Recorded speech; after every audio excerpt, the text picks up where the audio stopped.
കോൺഗ്രസിന്റെ മേയർ സ്ഥാനാർത്ഥി KS ശബരിനാഥന് വീണ്ടും തലവേദന ഉണ്ടാക്കുന്നതായാണ് ഭാര്യയായ IAS ഓഫീസർ ദിവ്യ എസ് അയ്യരുടെ പുതിയ പ്രതികരണവും ഇപ്പോൾ മാറിയിരിക്കുന്നത്.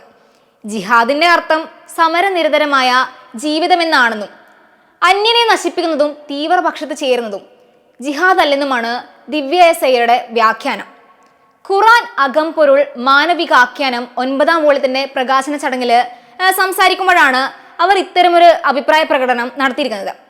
പറഞ്ഞത് ശബരിനാഥന്റെ ഭാര്യ ആയതിനാൽ കിട്ടിയ ഈ അവസരം കോൺഗ്രസിനെതിരെ ഇപ്പോൾ വലിയ രാഷ്ട്രീയ ആയുധമായാണ് എതിരാളികൾ ഉപയോഗപ്പെടുത്തുന്നത്. സോഷ്യൽ മീഡിയയിലും വലിയ ചർച്ചകൾക്കാണ് ഈ പരാമർശം തുടക്കമിട്ടിരിക്കുന്നത്. അതുപോലെ തന്നെ മുൻപും പല വിവാദങ്ങൾ ഉണ്ടാക്കി കോൺഗ്രസ്സുകാരുടെ തന്നെ പ്രതിഷേധം വിളിച്ചു വരുത്തിയ IASകാരിയാണിവർ. അതുകൊണ്ട് തന്നെ ദിവ്യയുടെ പ്രതികരണത്തിൽ തങ്ങൾക്കുള്ള എതിർപ്പ് ചില കോൺഗ്രസ് നേതാക്കൾ തന്നെ ശബരിനാഥനോട് തുറന്നു പറഞ്ഞതായ വിവരവും ഇപ്പോൾ പുറത്തു വരുന്നുണ്ട്. വിവാദങ്ങളില്ലെങ്കിൽ ജീവിക്കാൻ പറ്റില്ല എന്ന് വിചാരിക്കുന്ന മാനസികാവസ്ഥയുള്ള ചിലർ നമുക്കിടയിലുണ്ട്. അത്തരം ഒരാളായാണ് ദിവ്യ എസ് അയ്യർ മാറിയിരിക്കുന്നത്. റീൽസ് ചിത്രീകരിച്ച് സോഷ്യൽ മീഡിയകളിൽ ഇടുക, അനാവശ്യ പ്രതികരണങ്ങൾ നടത്തുക തുടങ്ങി സാധാരണ സിവിൽ സർവീസ് ഉദ്യോഗസ്ഥർ ചെയ്യാൻ പാടില്ലാത്ത എല്ലാ പ്രവൃത്തിയും ഈ സ്ത്രീ പറന്നു നടന്ന് ചെയ്യുന്നുണ്ട്.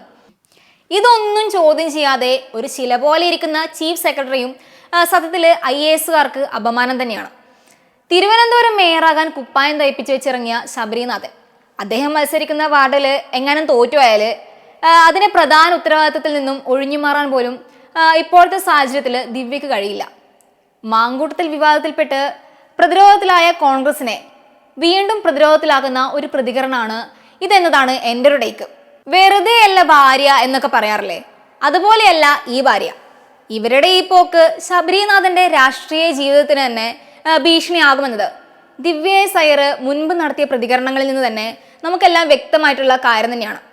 അതുകൊണ്ട് തന്നെ ഈ പ്രതികരണത്തെയും സ്വാഭാവികം എന്ന് മാത്രമേ പറയാൻ കഴിയുകയുള്ളൂ.